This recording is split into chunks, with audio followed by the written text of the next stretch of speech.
జిల్లాలో పౌష్టికాహార పక్షోత్సవాలు విజయవంతంగా నిర్వహించాలని జిల్లా కలెక్టర్ తమీం అన్సారియా ఆదేశించారు. కలెక్టరేట్లోని గ్రీవెన్స్ హాల్లో 7వ పౌష్టికాహార పక్షోత్సవాలను జిల్లా కలెక్టర్ ప్రారంభించి ప్రసంగించారు.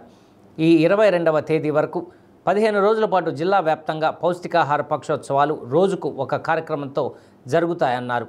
కార్యక్రమం ముఖ్య ఉద్దేశం మొదటి 1000 రోజుల గర్భస్థ దశ నుండి 2 సంవత్సరాల వరకు సంరక్షణపై శ్రద్ధ వహించాలన్నారు.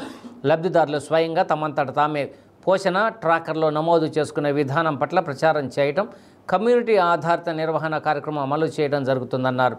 పిల్లల్లో పోషకాహార లోపం నివారించడం, ఊబకాయాన్ని తగ్గించడానికి ఆరోగ్యకరమైన జీవనశైలి అలవాటు చేసుకునేలా చూడటం జరుగుతుందన్నారు.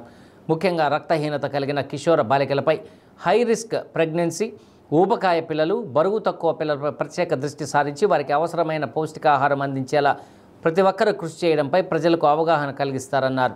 క్షేత్రస్థాయిలో ఐసిడిఎస్, విద్య, హెల్త్, ఎంపీడీఓలు, మున్సిపల్ కమిషనర్లు, స్వయం సహాయక సంఘాల సభ్యులు సమన్వయంతో పనిచేసి ప్రజలను భాగస్వామ్యం చేయాలని జిల్లా కలెక్టర్ తమీం అన్సారియా సూచించారు. ఈ కార్యక్రమంలో జిల్లా మహిళా శిశు అభివృద్ధి సంస్థ ప్రాజెక్ట్ డైరెక్టర్ హేనా సుజన్, జిల్లా వైద్య ఆరోగ్య శాఖ అధికారి వెంకటేశ్వర్లు పాల్గొన్నారు. ఈ సందర్భంగా 7వ పౌష్టికాహార పక్షోత్సవాలకు సంబంధించి వాల్ స్టిక్కర్లను జిల్లా కలెక్టర్ ఆవిష్కరించారు. It is not the system, అక్కడ ఎవరైతే పని చేస్తున్నారో వారి చేతిలో ఉంది. సో ఆ విధంగా చూస్తే మీరు అందరూ కూడా చాలా మంచిగా సహకరించారు.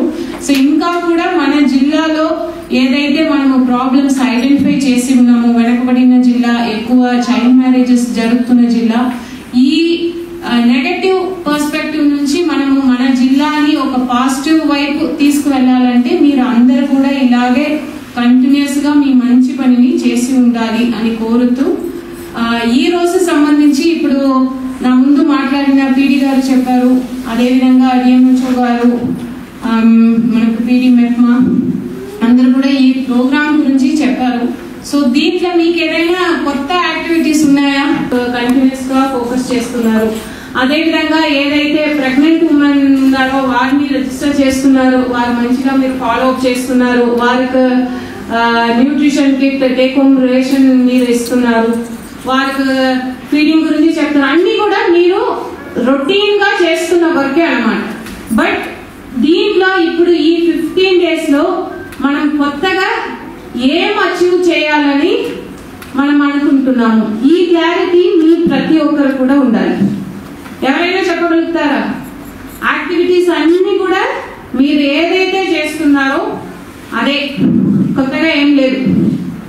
బట్ మనము ఎక్కడ ఫోకస్ చేయాలి? ఇప్పుడు యాజ్ ఆన్ టుడే మన జిల్లాలో చూస్తే ఒక 967 శామ్ పిల్లలు ఉన్నారు అని చెప్తున్నారు. ఇప్పుడు మనం ఇంకా గట్టిగా వారికి మనం